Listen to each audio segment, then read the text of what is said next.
What's up, folks? I'm Chris, your NFL writer here at Occupy Fantasy, here with a look at the 13-game main slate this Sunday for Week 3 in the NFL. Before we get there, one final congratulations to longtime subscriber to the channel, to the website, Junior, aka Amish1. Did a great interview on this channel here with Brian a couple days ago that's available for you to watch, talking about his process. Won $200,000 in the FanDuel $1 million, $222 entry fee, all-out blitz tournament last week. And I have to say, he got a lot more things right than I did last week, although, Junior, I think you did listen to our video a little bit last week in stacking up the Miami Dolphins and Baltimore Ravens game. Here in Week 3, we may be attacking a similar spot. Now, you know by now, if you've been watching our preview videos, or this is the first time that you're watching with us, we appreciate you being here. We like to start analyzing a slate by looking at who the biggest favorites are on it, because that's a pretty big clue to which running backs are going to have positive game scripts, and therefore the best opportunities for us to roster in our DFS lineups in really any format. This week, we have 3 teams that are 6-point favorites in betting markets. I'm using odds from DraftKings Sportsbook as of Friday night. Cincinnati Bengals, the Philadelphia Eagles, and the Minnesota Vikings are all 6-point favorites in their respective games. Joe Mixon has the 3rd highest weighted opportunity projection in the model at the running back position for us. So by weighted opportunity, he's 3rd here behind Christian McCaffrey and Leonard Fournette.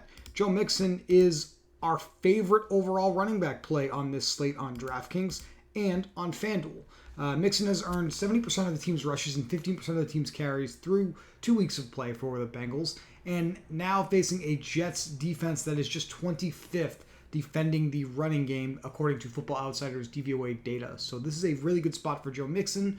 I was pretty high on him last week. If you watched our video, you probably know that already, but this is a classic bounce back spot for him after having a somewhat mediocre performance in Week 2 in what is still a very, very good spot for Joe Mixon. Miles Sanders and Jalen Hurts, each 6-point favorites, very involved in the running game for the Philadelphia Eagles, both the quarterback and running back position. Washington is the 2nd worst rush defense in the NFL right now, so really good spot for the Eagles. And finally, Dalvin Cook with the Minnesota Vikings, the other big favorite here against the Lions in a high total game environment where I actually think people will be more interested in the passing game there. So Dalvin, probably not someone people are going to roster too much. Definitely someone they're not going to roster too much in low-risk formats. Now, looking at how we have ownership forecasted on DraftKings and FanDuel, this is a week where the field is concentrating on some underpriced, clear RB1s that are in decent spots to perform. 2 that stand apart from the field are Chicago Bears running back David Montgomery, who's a 3-point favorite in his matchup with the Houston Texans, and is just $5,900 here on DraftKings, a really cheap $18 on Yahoo, $7,100 a modest price over on FanDuel. I'm pretty confident at this ownership projection, you just play David Montgomery in low-risk contests on DraftKings and Yahoo and try to differentiate elsewhere in a couple of different spots that I'll talk about here in a second. Leonard Fournette with the Tampa Bay Buccaneers has earned a monstrous 71% of the team's carries since the season has started. They're looking at injuries across the board, really, at the wide receiver position. Chris Godwin is out. Julio Jones is questionable for this game. Russell Gage is questionable for this game. Mike Evans, who is otherwise healthy, is suspended, so he can't play.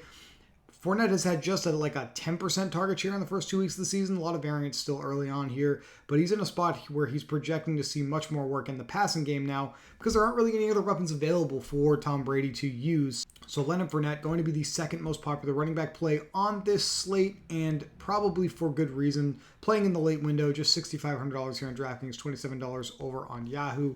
I think you play those guys in your low-risk lineups this evening. So we're going to start by doing exactly that and playing David Montgomery, running back. And in the late window, I'm going to put Fournette at flex. And since I talked about him first, I'm going to put Joe Mixon here in my low-risk lineup.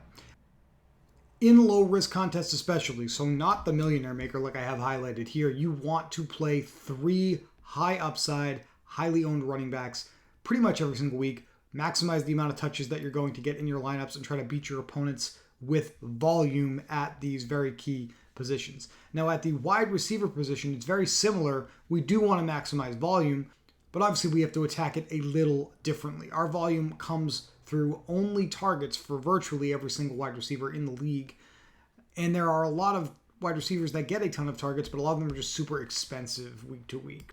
So looking at our model, I am sorted by most to least targets that we project for week 3. No surprise, we have some of the most expensive, highest upside, players at the position that are available. Cooper Kupp of the Rams, Devontae Adams of the Las Vegas Raiders, Justin Jefferson of the Minnesota Vikings. Now you can't play all of these guys together in a low-risk lineup. We don't have the salary cap to do it.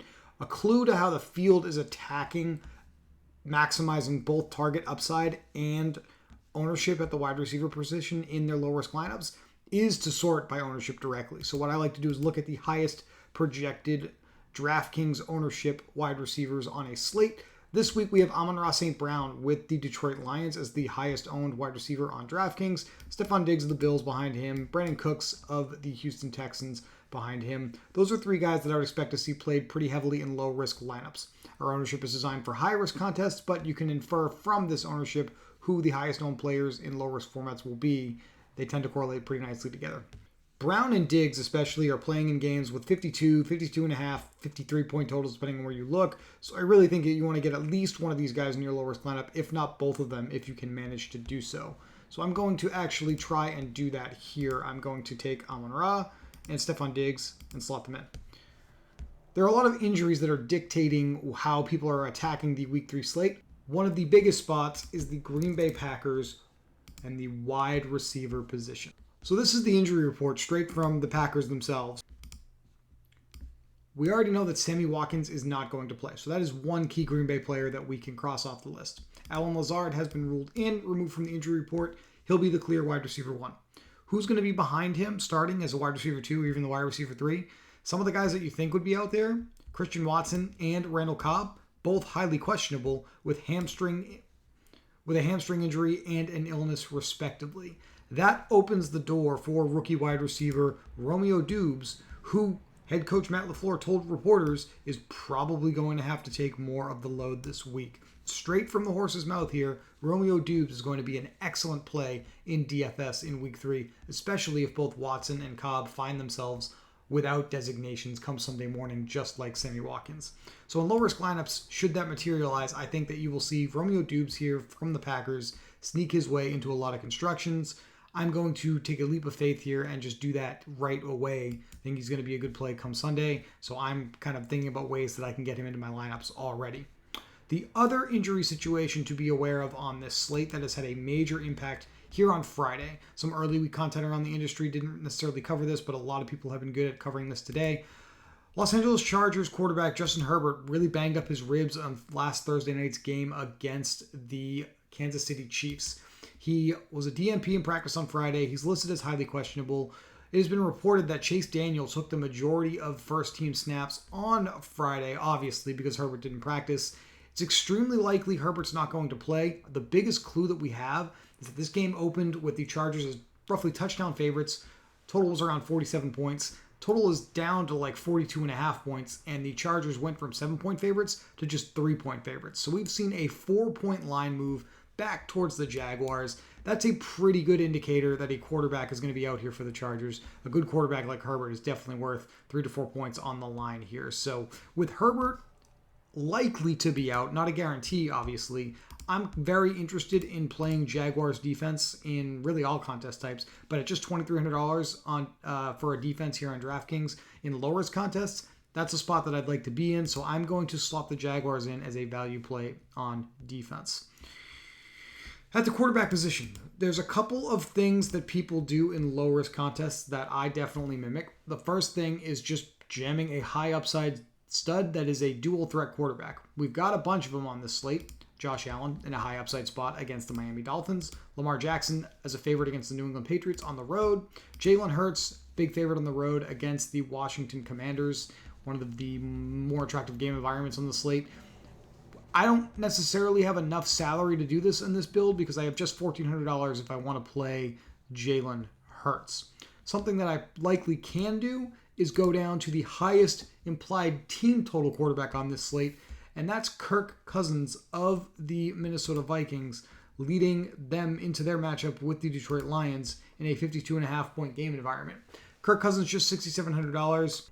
gets me a little closer to the type of construction that I need, I think, for low-risk contests this week. With just $2,300 remaining, I still can't fill my tight end position. So I'm going to try to figure out where I can go next. I do want to maximize my touch opportunities and ownership at the running back position. So I'm hesitant to come off of any of Montgomery, Mixon, and Fournette here in this construction. I'm looking at my most expensive wide receiver. It is Stephon Diggs, of a massive game against the Titans on Monday Night Football in Week 2. But he's $7,700, and I think that's a pretty fair price for what we can expect from him. I'd love to get him in here, but I think this particular construction, this is a spot where I can come down and go to a wide receiver that has high upside, that is also highly owned, that it has a cheaper price tag. So jumping back over to our model, Brandon Cooks at $5,800. Project him for 9.5 targets, which is actually more than we're projecting Diggs for in his matchup with Miami Dolphins. We can play Cooks over Diggs here in a low-risk lineup, and then we've got enough to finish off our lineup. Going that $1,900 in savings is going to put us in position to play basically any tight end we want that's $4,200 or less. And if you look at our model at the tight end position, that is where the field is largely going to be in all contest types, really. Tyler Higbee a little above my threshold at $4,500, but TJ Hawkinson right at $4,200, Irv Smith at $3,100. I also still have interest in Juwan Johnson of the New Orleans Saints, just $2,900 at tight end, as well as another option for all contest types. He has a very big role in this Saints offense thus far into this season. So that's probably a very popular way people are going to attack low-risk contests this week. In high risk, the thing that I want to do is attack high total games, and I also want to attack situations where we can get high-quality NFL wide receivers in matchups with backups in the secondary. And once again, it does look like Tua Tagovailoa of the Miami Dolphins is going to be in a position to do that here against the Buffalo Bills. First, I'm going to make sure I'm maximizing high upside, highly owned running backs in this particular build, just for the sake of argument. Put Fournette back in the number 2 running back position. We'll come off Mixon for a second here and see what we can do. Going back to the game stack environment, it doesn't seem like the Bills are a defense that you would typically stack against, right? They have been very good for the last year plus, the number 1 defense in the NFL all of last year. But we have Micah Hyde at safety, didn't practice all week with a neck injury. He's out for this game. Dane Jackson, neck injury, didn't practice all week. He's out for this game. In addition to Hyde and Jackson already being ruled out, Jordan Poyer, the free safety, didn't practice on Thursday, did log a limited practice here on Friday, but he's questionable for the game on Sunday afternoon. We're minimum down 2 of the key defensive starters, might be 3 key defensive starters in the secondary down on this Bills defense. That's very good news for high upside, high octane, high speed weapons like Jalen Waddle and Tyreek Hill in this matchup. So once again, I think I have a lot of interest in playing Tua Tagovailoa stacks against a depleted secondary. Second week in a row, pretty incredible that we have this spot again. Tua, Tyreek Hill, Jalen Waddle. Can I play Stephon Diggs as well? $35.50 per player remaining. I can play a value wide receiver that I like this week, like Romeo Doubs. Gives me some correlation with Leonard Fournette. And I have plenty of salary here to finish off a lineup with a tight end. $3,300, that's plenty to get a good tight end in here. This is extremely viable this week. This is likely to be one of my favorite ways to attack this slate. It's not the only way I think you can attack this slate. I am interested in stacking this game more than some others, but I have 2 other favorites that I'm looking at. It's the Rams at the Arizona Cardinals here in Week 3, divisional game, and we also have another divisional game, the Vikings visiting the Detroit Lions, another high total game. Now in this game, the Vikings are the favorite side. Vikings have the highest implied team total of the entire weekend. So we get Kirk Cousins in here as our quarterback. At the wide receiver position, I think you'll see Justin Jefferson, the most common pairing with Kirk Cousins. We can afford to play a popular Amon-Ra St. Brown because we have a cheap tight end available to us in Irv Smith Jr. $4,500 per player remaining here. With $4,500 for your final 2 spots, there's plenty of ways to run combinations here around this game. And if I can afford to get Justin Jefferson into a lineup with a modestly priced quarterback, then I obviously think I can afford to play Cooper Kupp in a lineup with some of these with some of these other plays. I'm going to try to do this with the Arizona side at home. Arizona, more modestly priced players. Marquise Brown, Cooper Kupp, and then once again, Greg Dortch with Rondale Moore out for the Arizona Cardinals. He's available to us, $3,900. We can absolutely find a final pairing here with some of the values we have available, with some of the cheap tight ends available to stack this game. So either way on this game, frankly, whether I'm stacking a couple of Cardinals with Kyler Murray, whether I'm using Matthew Stafford and Rams players, I'm a lot less interested in this game if I'm not playing Cooper Kupp in the lineup. So that's one of the mental ways that I'm approaching the slate with the Rams and the Cardinals game. The other thing on this slate that I think matters quite a bit is the tight end position. Travis Kelce projects to be just 5% owned here on DraftKings. The Indianapolis Colts are the second worst defense against the tight end position. It's just 2 weeks of play. It's not a huge sample size to draw a lot of conclusions from. Kelce going a little lower owned. Can I play him? Can I stack him with Patrick Mahomes? Can I find a way to get... I think we can. It feels a lot grosser than some of these other spots, but Mahomes is a really strong matchup. Good pass blocking line so far for the Chiefs. Really attractive matchup against a defense that has not performed well against inferior quarterbacks to Patrick Mahomes. So this could be another good high-risk spot. Mahomes, Kelce, another Chief in here, and a Colt run back. Someone like Michael Pittman, because he is back this week, or even Alec Pierce, who's cheap, might allow you to do this. It's just really hard to figure out who that third Chief would be, and I think that's why a lot of people are not necessarily going to play this week. The strategy guide, available at OccupyFantasy.com for completely free, emphasizes that when you play low-risk contests, you want to play the most popular running backs that are forecast at the position. You also want to maximize your touch opportunities in your low-risk lineups by flexing a running back. So play three popular running backs in low-risk lineups. This week, David Montgomery of the Bears, who I have on the screen, and Leonard Fournette of the Tampa Bay Buccaneers are going to be two of those three most popular plays at the position. I like Joe Mixon as the third. He's the other running back I'm probably going to try to prioritize in a low-risk lineup here in week 3. In high-risk contests, particularly in large field high-risk contests like the Millionaire Maker here, you want to stack two players with your quarterback and then bring back a player from the other side of that game at the wide receiver position. This week, I'm most interested in once again attacking a depleted secondary from the Buffalo Bills with Tua Tagovailoa and his really high upside weapons on the Miami Dolphins. Each of Hill and Waddle, high target share, good ways to play this slate, but there's some other quarterbacks that are obviously intriguing. Kirk Cousins